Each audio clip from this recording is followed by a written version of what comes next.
diversity.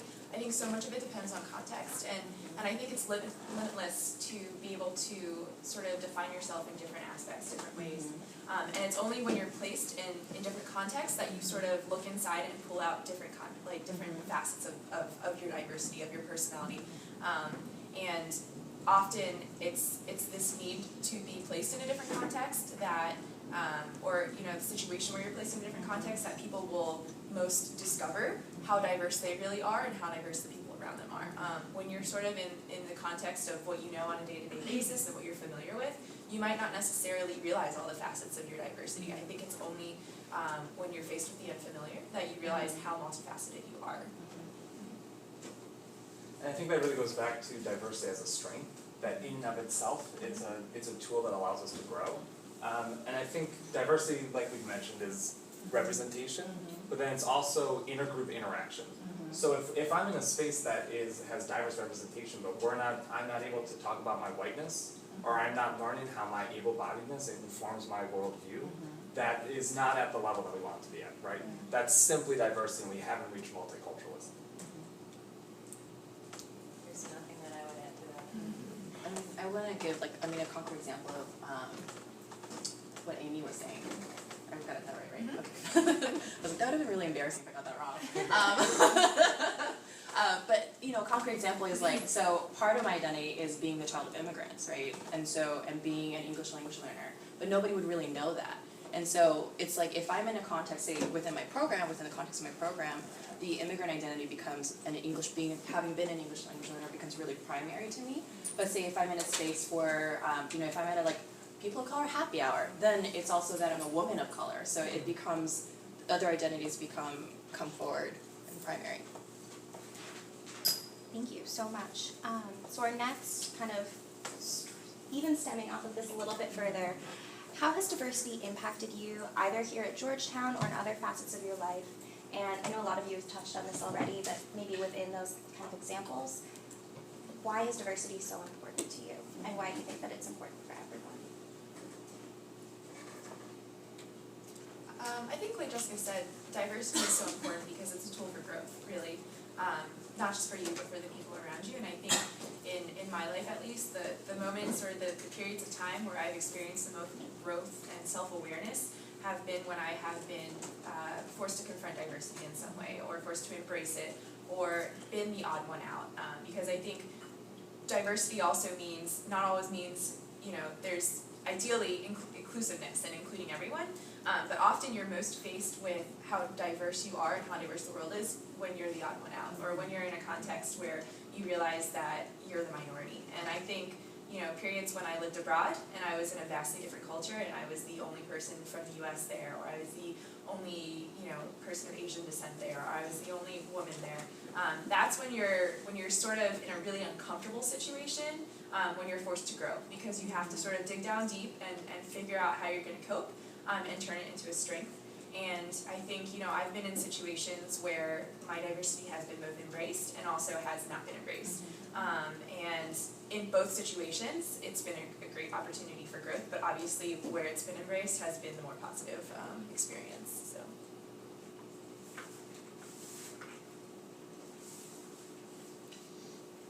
I would say that I believe diversity is a part of my life's purpose, part of my calling.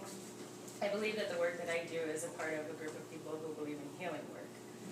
So recognizing that there has been generational harm to self, harm to others, and diversity is just a piece of providing some sort of healing to society.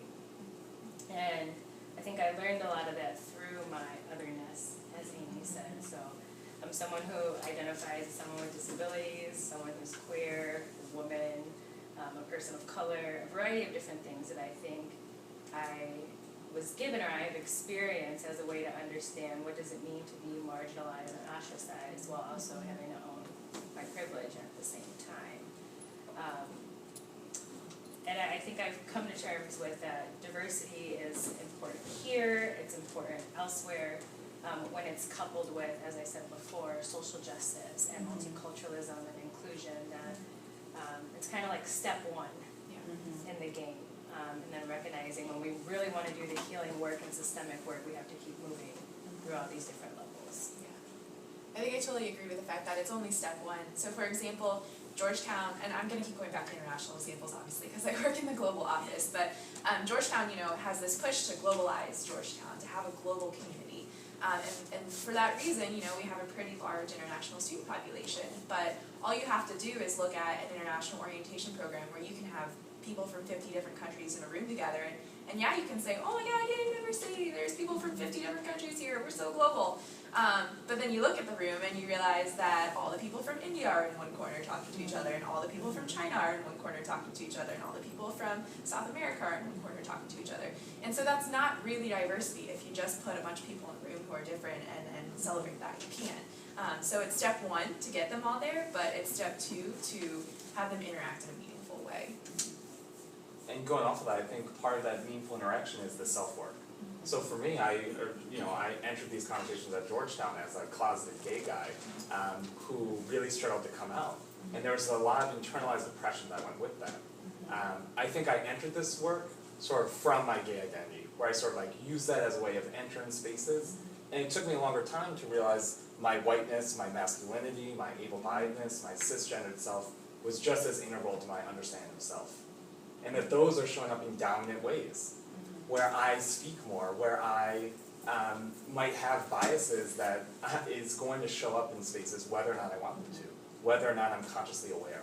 And so I really had to be challenged by other individuals to recognize those parts of myself and really work through some of that internalized dominance. Yeah, I would say diversity for me has always been about space. So, there was conversation also about, being the minority. I don't think I've ever felt like I was part of the majority, except when I was in only API spaces, Asian Pacific Islander spaces, and I would be like, oh my god, I've never been in a room full of so many Asians. And it's but it's that I grew up in Portland, so I was born in LA, I grew up in Portland, so Portland was 90% white at the time that we moved there. It's not what you see on Portlandia, back in the 90s, it's totally different. The KKK had a stronghold in Oregon for a really long time. Oregon has a history of redlining. They still do a lot of redlining. Land was taken away from Japanese Americans in Hood River, where we grow apples, during World War II. And so we have a serious history of racism, of structural racism. But growing up and then going to school with majority whites, I was I don't know who I am, right? But at home, I was we're very Korean. My mom had kimchi on the table with turkey, and she wanted us to have turkey because she wanted us to, learn about American culture. But for me, it's always been about how safe spaces are, right? And so when we talk about safe space a lot in our programs, I was a staff leader for KBI this last spring. And so we talk a lot about safe spaces, but in actually constructing those safe spaces and how we implement it, right? Not just we talk about safe spaces, but talking about it isn't enough. So when we talk about diversity, I think it's also about, we talk about representation, but it's also how do the people who have power in that space, how do they step back so that they create a space for me and make me feel safe enough to talk about my experience? And there have been so many spaces for me where I'm just either through internalized oppression, either through, whatever ish that I've got going on in here from all the experiences that I've had. It's part of going into that space and just feeling okay about stepping up, right? Or even having someone who has power and who has, some type of privilege in that space to say, having talked to me, done the pre-work prior to whatever space we're going into to say, all right, so, I'm doing one-on-ones with all of you, so, what can what do you think we can do to make you feel heard? How would you feel good about it, right? Because we're not guaranteed that just because I'm outspoken, just because I'm the program director for DC Schools Project, that I'm going to go into a space and feel totally okay about saying whatever.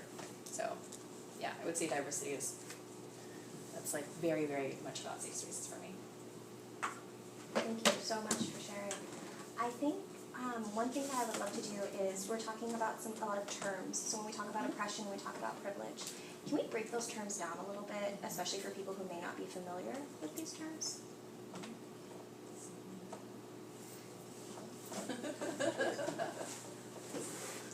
Alright, sorry, what was the first term that you wanted us to break? Let's start with privilege. Okay, privilege. As the white man.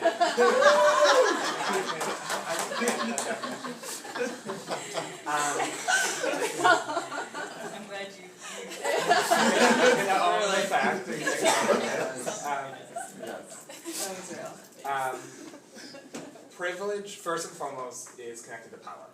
So it's individual, systemic, it's symbolic levels of privilege, where because of my group membership, I have access to spaces, I'm more easily recognized, I am the norm, and I am valued as that norm.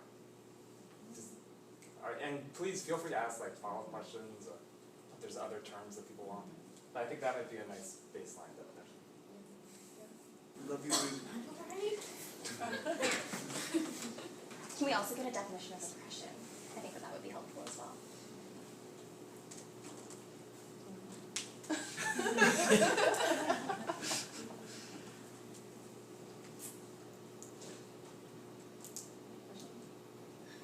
So I would compliment that it's very similar to privilege, except all those things that you do not have access to, either because of group membership, status, being at a disadvantage, and having structural, institutional, interpersonal ways of having to engage it. One of the terms that got brought up that I wanted to bring light to is internalized oppression. So when you're not even always conscious of how it's been manifested within your body and your soul, where you've been fed all this junk from the world that you're less than, that you don't matter, that your people don't matter, that you won't amount to anything, and then it begins to sort of branch and control your behavior, your actions, your day-to-day interactions. So it's, as I said, it happens on the internal self, the interpersonal, the structural, and institutional. And I think, talking about, you mentioned internal oppression, so types of oppression that aren't as apparent or aren't as obvious. Like obviously you see certain types of oppression and you're like, well that's wrong.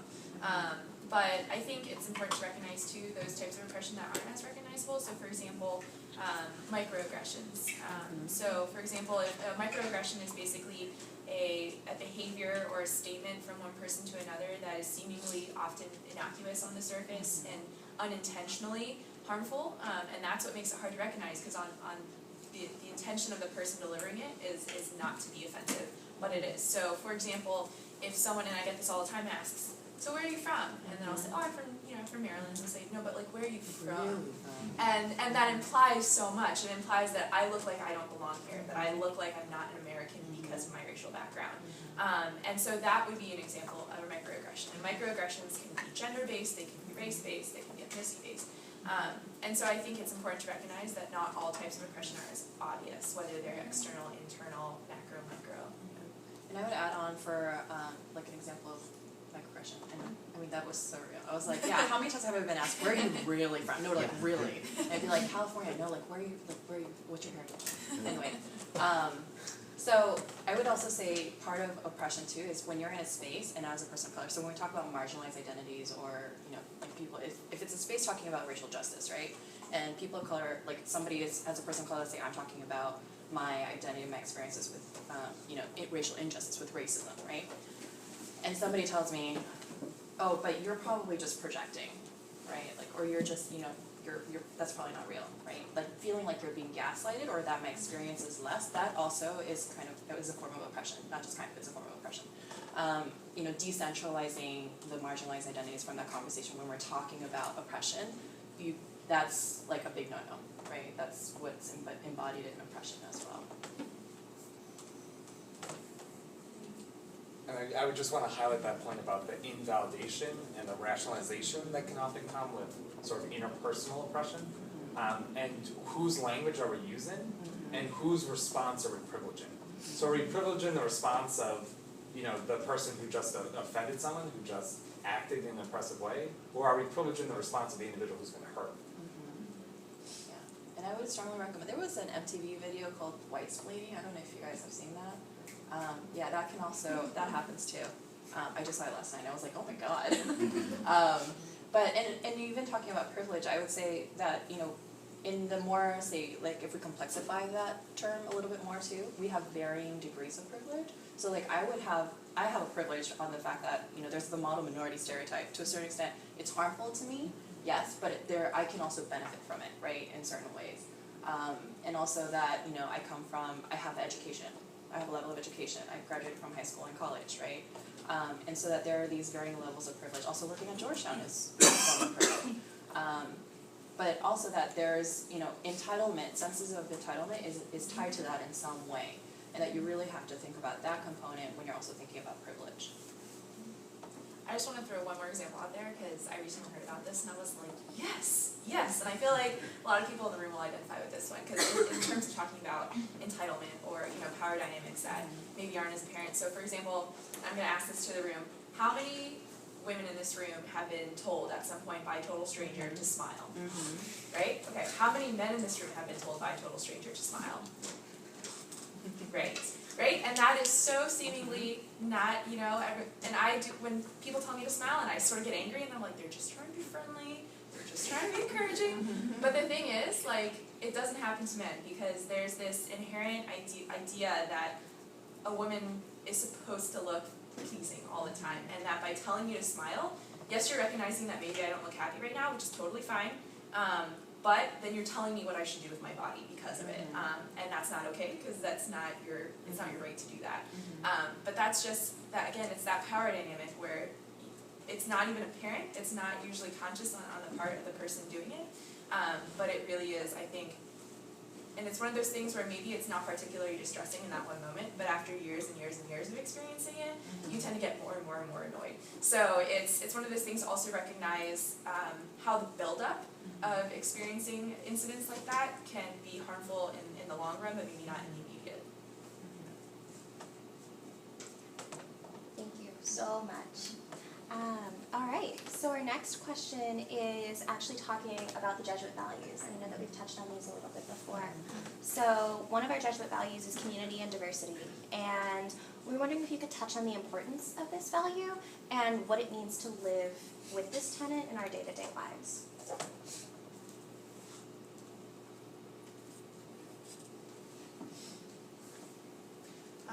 So for example, one thing that our office has been trying to do a lot lately is recognizing how differences in diversity can play out in the classroom. Since obviously we are a campus, we're a learning environment, and how there's such a diversity in our student body, but there's not necessarily a diversity in teaching practices.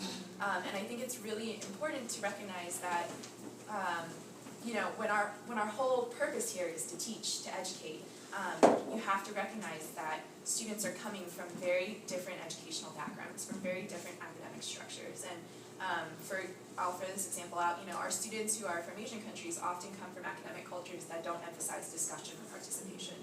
It's not a learner-centered classroom, it's a teacher-centered classroom. And so when they come here, often they struggle to sort of, I don't want to say compete, but be in the same classroom as counterparts who have grown up in the system that is the norm here. Because if a professor asks a question and students who are used to participating or discussing or volunteering immediately raise their hands and answer, and then students from cultures who maybe take a little bit longer to stop and think about their answer, want to wait to see what the professor has to say, they don't raise their hand right away and they don't participate. And if a professor doesn't recognize that he needs to wait a little bit longer, just like an extra 20 seconds to give those students a chance to formulate their thoughts and then raise their hand, he is not only damaging their education, but it's not contributing to the education of the class as a whole to have that diversity in the classroom if you're not hearing the opinions of everyone there. I think it's recognizing that we celebrate diversity on campus and we want diversity on campus, but as such we then have to change the way that we cater to students because of it and make sure that we are addressing the issues that arise with diversity.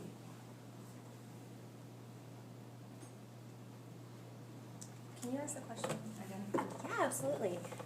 So we're talking about the Jesuit value of community and diversity and kind of talking about what does that Jesuit value mean, why is it important, and how can we live that value? I was at a conference one time where Melissa Harris Perry was speaking to a large crowd of student affairs professionals. And one thing that she said that really resonated with me was an institution's budget should be living proof of their mission statement. Right, can we get an extra snap for that? That actually has to resonate and marinate within y'all. And I say that knowing that there are a lot of initiatives and opportunities to engage, understand, learn from diversity on campus. And I also know working here that it's very siloed, and you can easily go your 4 years without encountering it. Diversity is a choice almost, and not an expectation. I know that there's been phenomenal student activists for the last 16 years who have worked to change it in the curriculum.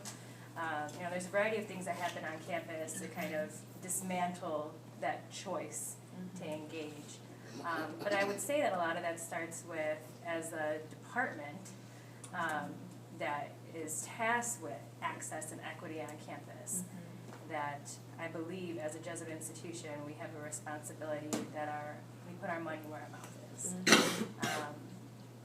And so for me, as someone who is Jesuit educated, and I very much believe in the Jesuit mission of education, I see these values, particularly commitment or community and diversity and people form with others, as opportunities to hold folks accountable. I tell my students often, that's my arsenal.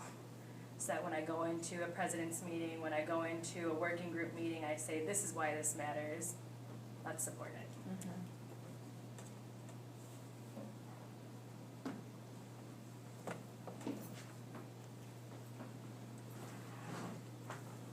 I would say, coming from the Center for Social Justice, but specifically to my program, for me, it's also about the fact that we actually have over the last 2.5 years since I started, our student body of interest in becoming tutors and working with the community has really diversified, in terms of experiences, in terms of racial identities and ethnic identities, language backgrounds.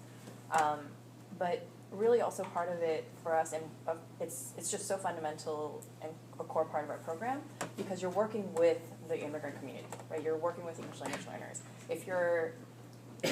If in any way you're not okay with encountering diversity, you have a problem there. So it's fundamental to our program. But really for the coordinating team, for our student leadership team too, it's about thinking about how do we create those spaces to make diversity, to make that intentional, and how do we make inclusion intentional. And so when we talk about, for us, it's also part about language diversity. So when we have events, like how do we think about what access looks like?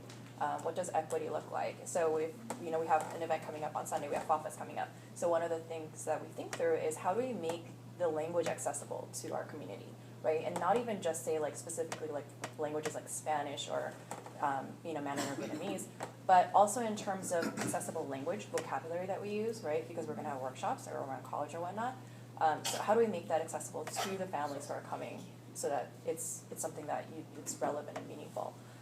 But also when we talk about why it's also so important is when you think about from your perspective, and I think this is also a process of learning for myself, I have a set of values and a perspective and a worldview and in terms of how I encounter others in the world, right? But it's very easy to get stuck in that and to get rooted in it and to not be able to empathize or to see other perspectives or other points of view. And so I think being able to understand that my values are not your values, that my standards aren't, I'm not measuring you up to my standards, right? In the sense that like, oh my gosh, you're not social justice-y enough, right? Or like, you're not into diversity enough, right? That kind of blanket, like black and white, approach to people, right? I think that's why diversity is so important, because if I were stuck in constantly with what I'm familiar with in my community of people that, are constantly like basically using the same language and same vocabulary that I'm using, I'm never going to be challenged to learn more, to think about other things. And so that for me is fundamental to also the program and also how I work with my students, because I think that's an incredibly important thing to be able to do, to basically go out and not oppress others, right? And I think that's a really fundamental part of it. I think I would just add the concept of normativity and the idea of a norm as this sort of privileged center. And outside of that we have that is lesser, that's not as important, that's looked down upon. Just as a personal example, leadership. For me, when I came to Georgetown, my conception of leadership was very much sort of like take charge. Who's able to be in command, organize the group, goal-oriented. This is gendered language, right? And this is racialized language in some ways. And so what does it mean when the standard of leadership is that of a white male, even today on our campus? And for me it was, how do I parcel that out? How do I find other ways of appreciating leadership, but of recognizing leadership and understanding leadership. And how does that then show up in the organizations I'm a part of? I would even say when we talk about leadership, going both ways. So I think that there's a lot of perspectives around, as educators or as, positions, staff positions, that, we, like, my identity in a certain way is not accessed, right, if that makes sense. So, like, the way the students interact with me as well. So I would also say that diversity is so important in that sense, in that I am also coming in with into racialized spaces, right? Spaces for me are always really racialized, and also gendered, right? And so that how my students also choose to interact with me is as important in how they interact with each other and with the community we work with.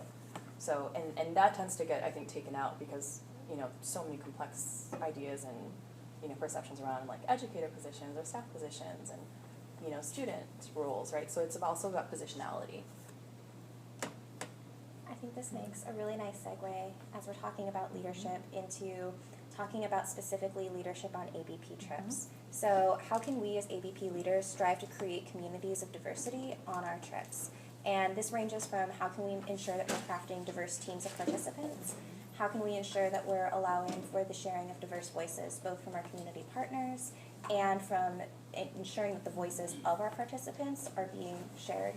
And then also, how can we facilitate conversations about diversity? And I realize this is a long question, so if you want me to repeat or parse it out in any way, do let me know.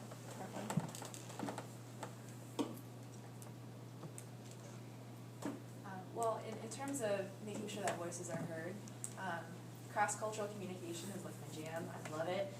So I think it's so important when you go into a community and these communities that you're going into, to take time before you get there to research and understand the culture.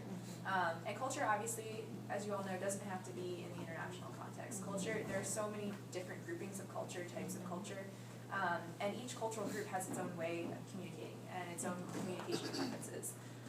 And if you don't understand the communication preferences of the community that you're going into, you're doing yourself a disservice because you might not then be able to hear what they're telling you.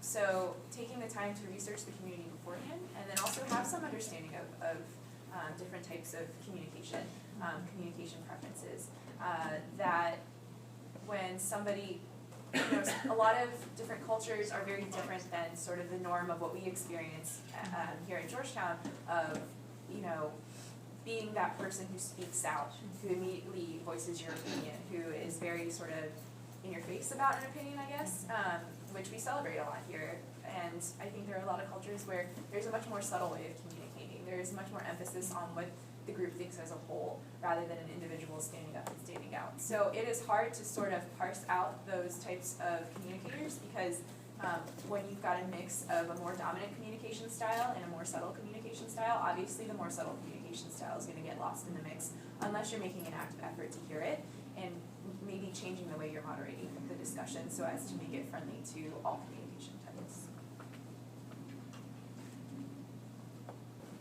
I would say, having been a staff leader for KBI also, I worked with a student leader to select to craft our team. And I have to say, it was one of the most diverse teams I've been on and also one of the most amazing teams I've been on. The student group, just your quality of reflection is incredible. And just from the diverse kind of experiences and backgrounds. I would say in creating that community of that kind of diverse, or that diversity on the teams and within your team, you have the power as a trip leader, right, basically to craft your team, right? So it's really easy to say, oh, this person, like reading the application, to say like, oh my God, this person is just they're speaking my language. Oh my God, I want this person on my team, right? It's really, really easy to go that route. It's really difficult to say like, am I allowed to talk about as a staff member, am I allowed to talk about my political leanings? I'm not sure. But I am a flaming liberal, right? I'm on a flaming left. Like, so the fact that you kind of have to, as like, for somebody who talks about like, anyway, okay. So when, for me, it's really easy to say like, I want to surround myself with just people who are really just, radical thinkers who have the social justice language, who have the racial justice language, who talk about oppression and privilege and power and gender and all of these things, right? It's really easy to go that way because they talk my talk, right? And I'm comfortable in that space, and they look like me in some way, or they've experienced my experiences in some way, right? And I know that I'm going to be supported in that space because I have that kind of ally, or like someone on my tribe, if you will, right? But to say, like, I want someone who is totally anti-immigration, right? Anti-immigrant, who is someone who is like coming from a very, very conservative background, to say that I want that person on my team is going to be really difficult to say, right? But regardless, right, if you choose, like Dev said, diversity is a choice, right? Or we've made diversity a choice on this campus. But because we're functioning in that context, you can make the choice to make that a really diverse team, right? And really the most amazing thing, the outcome of that trip, is that the student actually came to the CSJ and was like, I'm thinking about doing DC schools next semester. And I was just like, oh my god, this student came in with a totally like, I'm totally against, immigration, it doesn't work, blah, blah, blah. But we also have to really remember, if you're doing a trip in the US context, right, so an immigration trip or whatnot, when we talk about culture in the US, so I was at a conference around language education, and there was a panel on race, equity, access, and language education. When we talk about culture in the US, culture is code for race, right? And so it's really, really uncomfortable to talk about race because it's something that we don't explicitly talk about, I think, quite frequently on this campus, unless you're part of a different dialogue, I think, is one of them. There's other spaces that you can talk about. But it's not something we make as a core part of our conversation, having social justice as a mission within the institution, right? So to talk about race is really difficult, especially also in the immigration context, because we're really comfortable talking about immigration, right?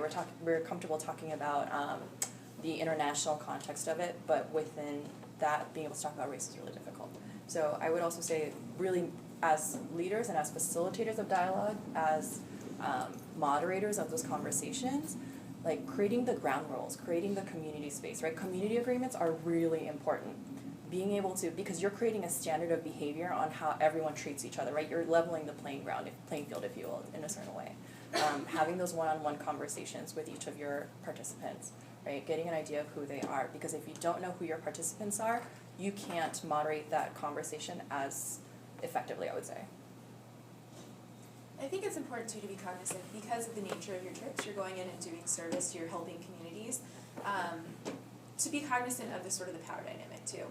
Regardless of what your intentions are, you're sort of going to be at a higher power level when you go in to help these communities, because you're there to help them, as in like you're the saviors coming in, and you never want that to be the context. You never want them to feel that they should feel indebted to you because of your mission. And it's hard because your mission is to help them.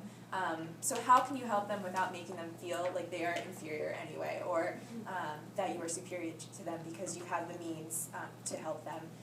So I think that's really important too, to recognize a way to make those partnerships with your community partners on an equal footing, so that they are putting as much into it as you are, and you are learning as much from them, and that they are very aware that you're there to learn from them, that you are there to learn about their community from them, that they are the experts in their context, because they are, and you will learn as much from them as they'll receive from you. But I think it can be uncomfortable at times when you're in the situations of helping to not sort of fall into that power dynamic unintentionally. And then just to go off what Jessica said about hiring leaders and making a team that's diverse, it is so easy to fall into the trap, like she said, of loving the people that are just like you. And I have an example. So I advise the Global Living Community on campus, which is a living learning community that the whole point is to foster intercultural dialogue, right? So you want a diverse group of students on the floor. And 2 or 3 years ago, I accepted a student onto the floor who, I remember when I was reading his application and doing his interview, I was kind of like, this is either going to go really well or like just really poorly. But I told myself, I literally had to stop and tell myself, no, you need to do this. Like, the whole point of this floor is to be diverse, even if he is completely different than you and you're kind of put off by him. Literally the first day I met this student, he's no longer here, but the first day I met this student, he told me I was going to hell because of my religious background. Oh, Jesus. Not even kidding. And I was like, I've made a terrible mistake. Oh my gosh. And that student, he was flamingly offensive. Honestly, in all of our group discussions, all of our floor discussions, he was devil's advocate every time. He was always saying the things where everyone was like, oh my God, did he really just say that? But you know what? He contributed so much to the floor because he raised those really uncomfortable questions that nobody wanted to raise, and it helped that he was actually a very like sort of charismatic guy on the side. So people could be friends with him and still like absolutely disagree with him and get really angry at things he said, but then once the discussion was over, they could go back to being friends. And by the end of the year, he came in at the beginning of the year, he was very conservative, had very strict views on a lot of things, and there were certain subsets of people that he basically said, I refuse to interact with these people. And by the end of the year, he had friends in those groups. And he still, you know, he'd come into my office and I'd say, so I see that you're friends with this person now, that's great. And he's like, yeah, I mean, I still totally disagree with everything he does, but he's a really nice person, and I really like him. And so, you know, it was a baby step in progress. But it was progress to go from completely refusing to interact with a certain group of people to being able to be friends with them. So I think it is hard, but the rewards are really, really important. And it doesn't even necessarily have to be like your political views that differ or your backgrounds that differ. I remember one time I hired a student ambassador who wasn't the normal sort of peppy, enthusiastic, like really socially on point type of person. He was honestly a little socially awkward, and I was like, this will be interesting. But he was so invested in being an ambassador that I was like, you know what, it doesn't matter. I'm gonna just, you know, add him to the team anyways. And he ended up being one of my best student ambassadors, and he was a student ambassador for like 4 years straight, or 4 orientations straight, and he really sort of was able to help a different group of students than the usual ambassador was. Those students who were a little more shy, who felt a little bit more out of place, they were really sort of drawn to him, and he was able to help them in a way that the sort of normal, enthusiastic, peppy personality couldn't. So.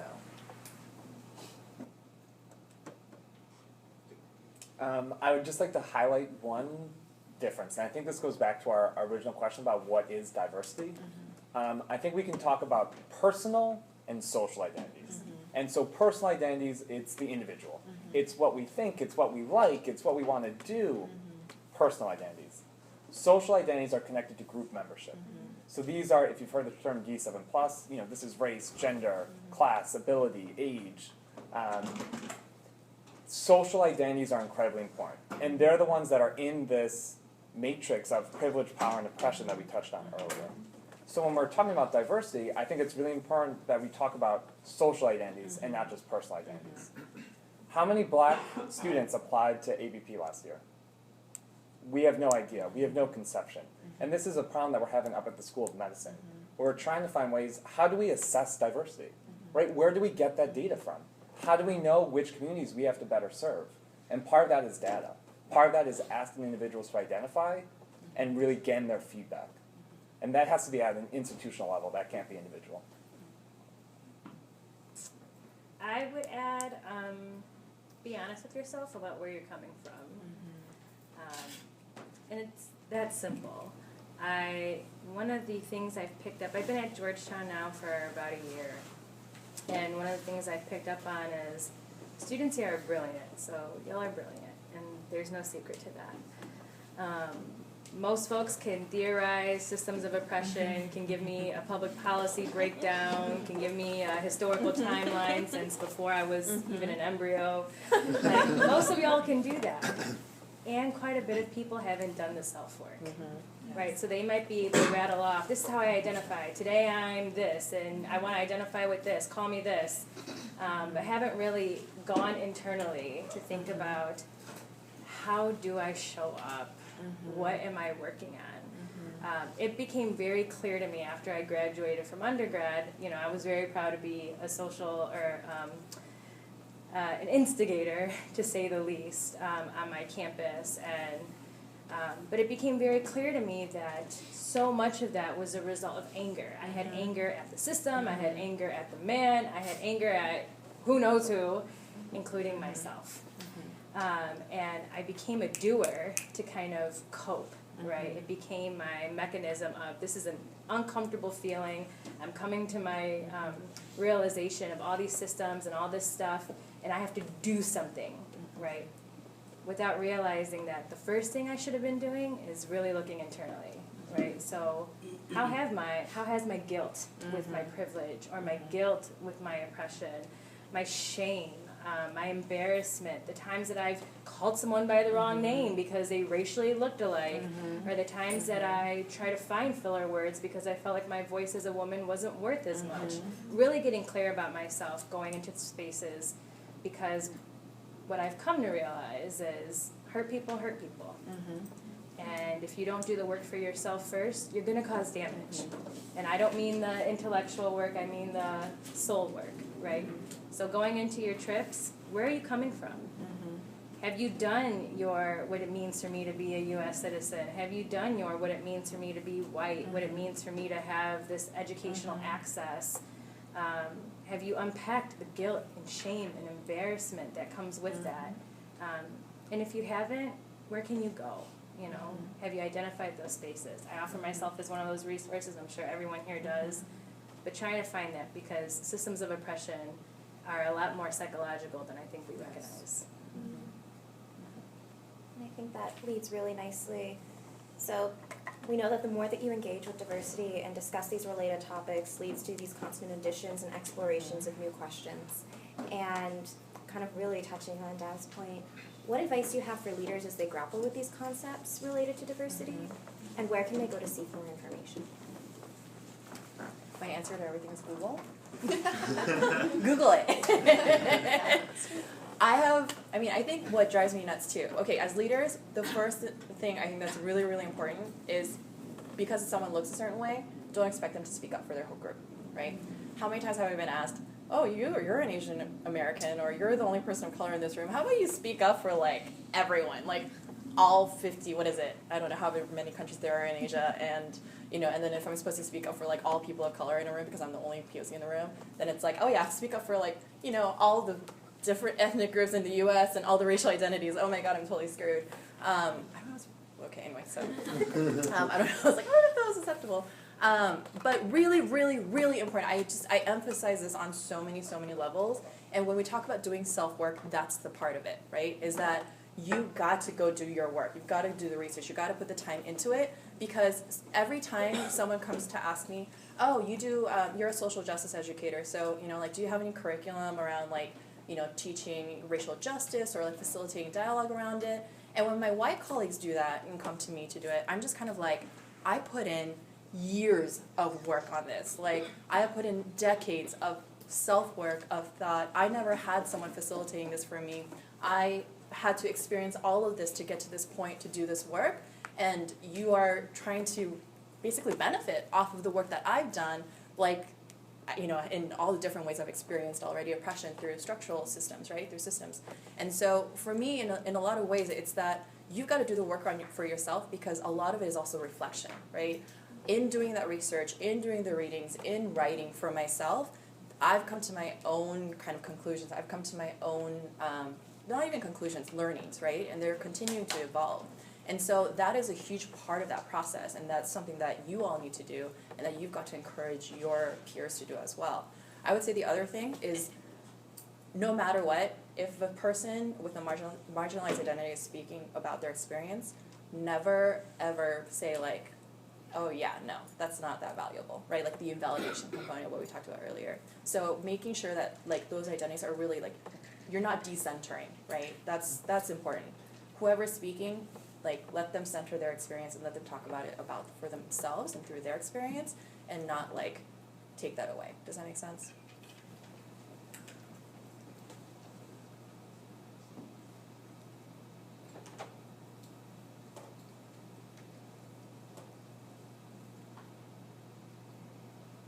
Thank you very, very much. Does anyone else have anything that they'd like to add, anything that they really wanted to touch on that maybe wasn't covered in our questions? You had a hand in the back. Sure.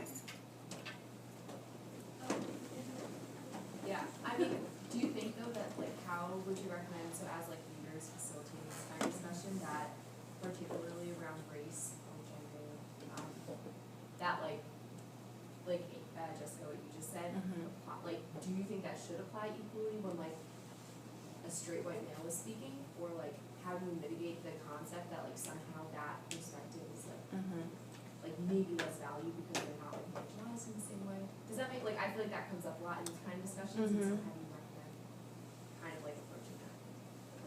Can I think about that? Does anybody else have initial thoughts? Yeah, I would, I think, in short, the framework I would give to you all to take to your teams is seek first to understand, then to be understood, right?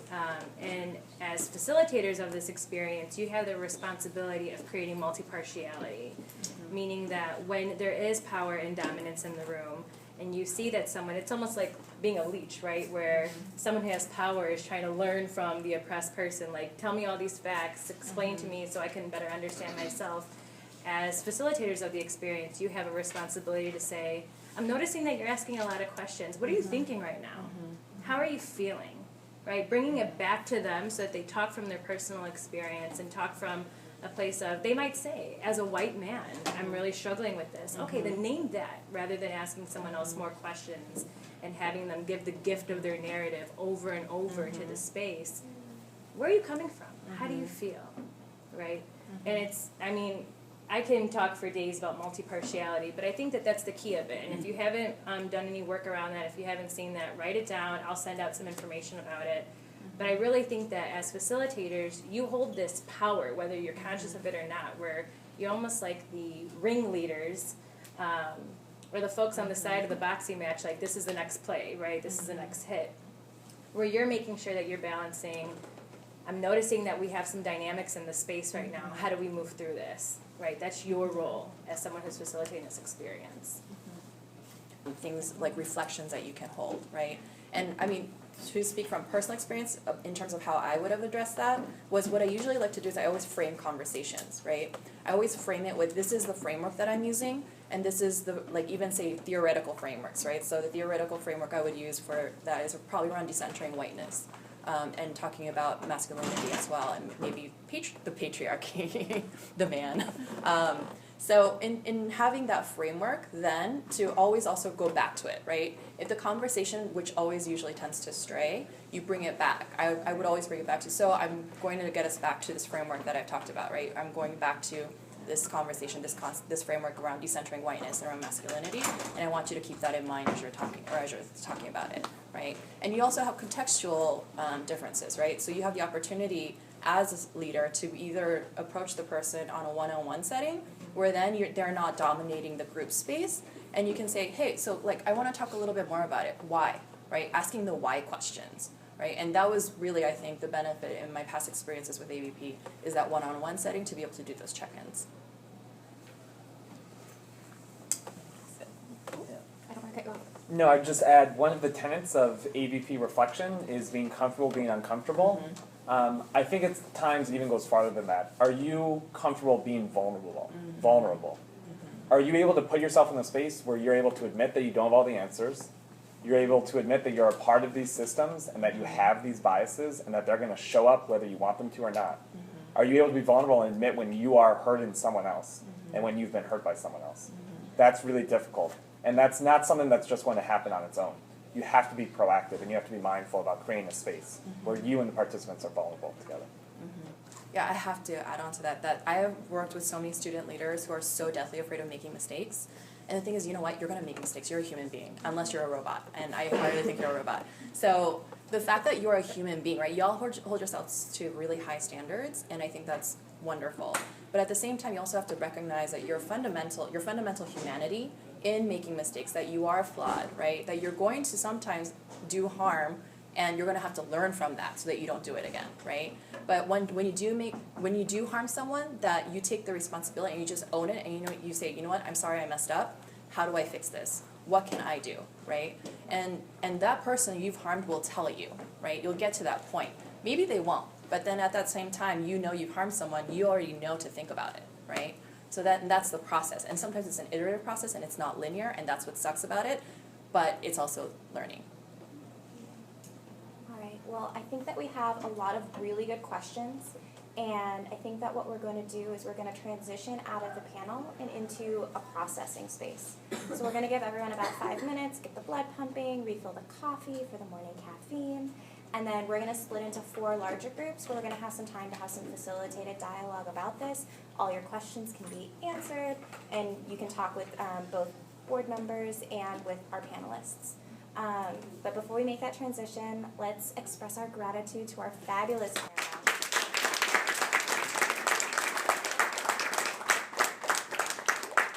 Thank you so much for being here. Feel free to help yourselves to coffee and everything too. And let's transition so that we're back kind of in our, we're gonna have 4 groups going, one in kind of each corner of the room. Feel free to go to whichever corner you want. If you could equally distribute, that would be fabulous, just in terms of size spacing. And let's plan on getting back into our respective corners around 11:07. Sound good? Write your question.